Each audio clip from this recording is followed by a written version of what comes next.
আসসালামু আলাইকুম। আল্লাহর রহমতে আশা করি সকলেই ভালো আছেন। আজকের ভিডিওতে দেখাচ্ছি মলা মাছের চচ্চড়ি। অনেকে অনেকভাবে মলা মাছের চচ্চড়ি খেয়েছেন, একবার এভাবে খেয়ে দেখেন, আশা করি ভালো লাগবে। আমি খুব সহজভাবে দেখিয়ে দেওয়ার চেষ্টা করেছি, একবার এই রেসিপিটা ট্রাই করে দেখতে পারেন। সম্পূর্ণ ভিডিওটি দেখার অনুরোধ রইল। তো চলুন এখন শুরু করা যাক। Let's get start. প্রথমে আমি একটা কড়াইতে পেঁয়াজ কুচি দিয়েছি। পেঁয়াজ কুচির পরিমাণটা একটু বেশি করে দিবেন, এই রেসিপিতে পেঁয়াজ কুচির পরিমাণটা একটু বেশি দেয়।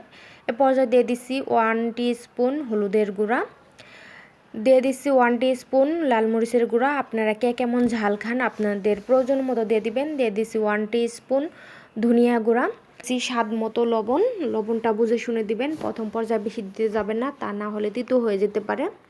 এবার দিয়ে দিচ্ছি 1/2 টিস্পুন আদা রসুন বাটা। আদা রসুন বাটা দেওয়ার পর সবগুলো উপকরণকে আমি ভালোভাবে মিশিয়ে নেব এবং কষলিয়ে মেখে নেব, কারণ এতে পেঁয়াজটা একটু নরম করে ফেলবো যাতে খেতে ভালো লাগে আর পেঁয়াজটা একটু তাড়াতাড়ি সেদ্ধ হয়ে যায়। তো আমার সবগুলো উপকরণ মাখানো শেষ। এ পর্যায়ে দিয়ে দিচ্ছি কয়েক ফালি কাঁচামরিচ কুচি, আর এবার দিয়ে দিচ্ছি মলা মাছ। আর কাঁচামরিচের পরিমাণটা আপনারা কমিয়ে বাড়িয়ে নেবেন, কে কেমন ঝাল খান সে অনুযায়ী দিয়ে দিবেন। এখানে বলে রাখা ভালো, আমি এখানে মলা মাছ দিয়ে করেছি, আপনারা যে কোনো ছোটো মাছ দিয়ে করতে পারেন। তো দিয়ে দিচ্ছি তেলটা দিয়ে আমি আলতোভাবে মেখে নেব আবারও সবগুলো, কারণ বেশি চাপাচাপি করা যাবে না, মাছ যেহেতু ছোটো এটা ভেঙে যেতে পারে আর কাটা কাটা হয়ে যেতে পারে। এই রান্নাটা খুব সহজে অল্প সময়েই করা যায়, আমি খুব সহজভাবে করে দেখিয়ে দিয়েছি, আশা করি ভালো লাগবে আপনাদের কাছে। আর আমার কাছে মনে হয় রান্নাটা একটু সহজ হয়, সহজ এবং অল্প সময় যাতে এটা করা যায়।